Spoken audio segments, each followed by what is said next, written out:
Hey everyone, Slightly here. In collaboration with Michu, this is going to be a brief feature overview for Veil. Now, there's a lot to go over, so bear with me as I try to speedrun through the options as quickly as I can. If you're looking for something specific, check out the timestamps in the description below. Otherwise, feel free to follow along with the menu in the corner. Otherwise, if you have any other questions, feel free to reach out to us on Discord. In terms of toggles, Veil has a handful that you'd come to expect. There is a hood clip, as well as the hood itself. There is the jacket, the harness, which also holds the rifle, as well as the backpack. On the left arm, there is an arm wraps toggle, as well as your gloves. In terms of props, you have the plushie on the back of the backpack, the tags as well, and then on each side, the glow sticks and the can. On your legs, you have the blades on your calves, as well as the pistols on your holsters at your hips, and then the rifle hanging off the harness itself. In the next menu, we have a few other customization options for Veil, such as an ears up toggle for whenever your hood is not on, an eye toggle inside the helmet. Voice glitch allows your glitching of the eye to be tied to the volume of your voice, a subtle ab slider, as well as a tattoo toggle. There's also a physics toggle, and then the lighting post-processing sliders you'd come to expect. In the outfits menu, you can select from 4 different texture variants, starting from the default black, to a white variant, graffiti variant, as well as a racer variant. The next colors menu allows you to customize the colors across Veil, starting from skin tones going up darker all the way to hued skin tones, as well as a hue shift for your lights, and then a hue shift for your outfit if it's the graffiti or the racer. You also have hue cycle toggles that allow you to constantly shift through the colors as you go through. Now let's get to the fun stuff. In the features menu, we can start with the rifle. If the rifle is hanging off your back, you can use a fist gesture to grab it, or use the menu option to have it spawn in your hand. Using your other hand, you can grab the foregrip using another fist gesture and two-hand it in whatever orientation you'd like.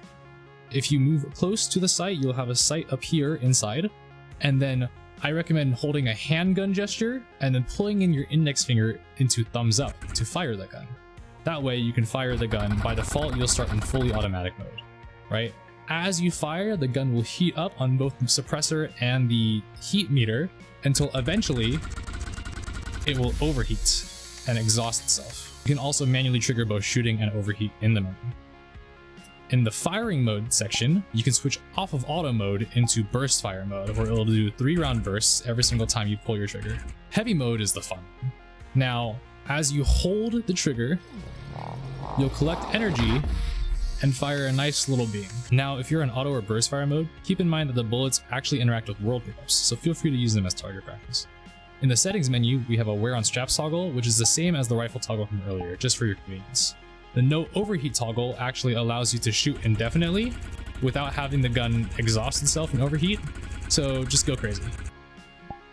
The instructions menu allows you to refresh yourself on how to use the system menuless, and then the contact locks menu helps prevent yourself from accidentally triggering the contact on your back for the rifle straps or accidentally grabbing the foregrip. Now moving on to the pistols, assuming your holster is unlocked, you can hover your hand over the holster and have it open and close with a little lock animation playing underneath whenever your hand's near.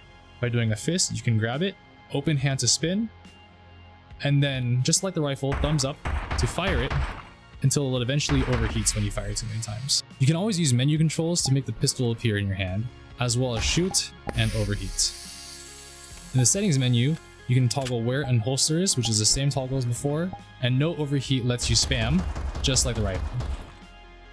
The holsters stay open while you're holding the pistol for your convenience, but auto close will have it close automatically again until your hand gets in the air. You can also pull the slide on the back of the pistol, but we have a contact lock to turn that off, as well as a holster lock so that you don't constantly make sounds as your hands get near. Now moving on to the blades, feel free to use the menu option or grab it off your leg just like every other prop. Open hand will spin in the direction of the blades, handgun will throw it, and finger point will enable motion controls, where finger pointing going up will toss it upwards, and finger pointing going outwards will reverse the grip. This causes it to change some behavior like the direction they spin in each mode, and make for a lot of very fun interactions. The up tosses will automatically align no matter where you go, and therefore you can do some cool effects like that. Now if you hold the blade in a fist, depending on your controller, you can either use the trigger or the grip to gradually heat up the blade. But if you don't want to do this manually, you can use the menu option to keep it heated In the controls menu, you can use the release option to stick it in world space and then call it back to your hand whenever you toggle it again. Everything else in this menu is the same techniques that you saw via the gesture and motion controls from earlier. In the blade settings, you can toggle on and off the trails, as well as the wear on legs, which is the same blade toggle as before. You have instructions as well as locks for each of the individual gestures and motion controls, as well as grabbing it off your body. Moving on to the can, there's actually a bunch of funny things you can accomplish. Grab it from your backpack just like anything else and use your index finger to touch the tab if you'd like to open. You can also use the open hand gesture to throw it and have it roll on the ground. Touching your backpack will cause it to respawn, so you can always grab another one. If you shake it enough, it'll make a sound so that the next time you open it, it'll spray out. And then if the can is open and you touch it to your mouth long enough to drink, you'll cause a screen space effect, epilepsy warning, sorry, which you can toggle off in the settings. And your eye will start to sort of jitter because you're hyper, it's an energy drink, right? While you're in side grip, you can actually squeeze your grip or your trigger, depending on your controller, in order to have it crush the can from the side. And if you do thumbs up, you can actually switch over to a palm grip. In the palm grip, you have a few different options. You can open hand and slowly crush it between your hands. And you can still chuck it and it won't roll anymore. I can use the toss menu option and the uncrush option to uncrush and bring it back to me. If I want to, I can quickly crush it by either slamming it with my hand against my head, against my chest, or by stepping on it. Just like that. Over in the settings, we have a few different options. You can toggle on and off the screen space effect, and there's also a drink type toggle. Now the drink type toggle will switch it over from an energy drink into sort of being woozy. So now you'll see my eye and the local screen space effect kind of change and shift into a different one where it's more disorienting. You have the same label swap option and the wear on backpack option as the props menu, as well as gesture and contact locks for preventing yourself from accidentally doing any of these contacts and gestures. Instructions just like everything else. And lastly, there is a release option for you to just set this down wherever you like, which also helps if you want to step on or slam on it. You can always bring it back. To top it all off, Veil has a few simple Glowstick interactions. You can grab it from your backpack just like everything else, and by shaking it, you can have the Glowstick increase in brightness up to 3 different varying levels. By doing a thumbs up, you can also flip the grip, and by using the release in the menu, you can drop it in world space, and then call it back to you whenever.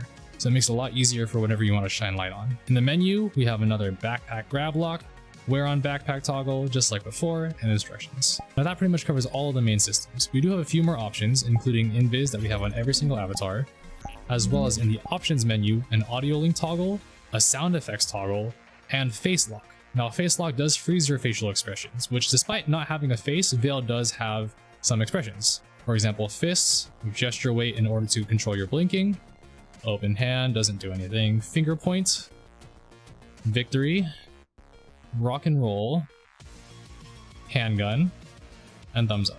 Everything else in the options menu is actually just the locks from each of the individual main systems. They're just reposted here in this menu for your convenience, so you don't have to go deep into each individual system just to access the locks. And that pretty much covers it. Now, Veil does come with partial face tracking, mostly involving her eye, as well as Opti and Quest variants, and you can also find it on the Avatar Marketplace. Be sure to also check out the Community Marketplace on Discord for custom outfit textures, as well as can textures that you can swap out. If you have any other questions, feel free to reach out to us on Discord, but otherwise we hope you have a really fun time with Veil. Peace. Where am I walking? That's a wrap. Okay, fuck this shit, I'm out.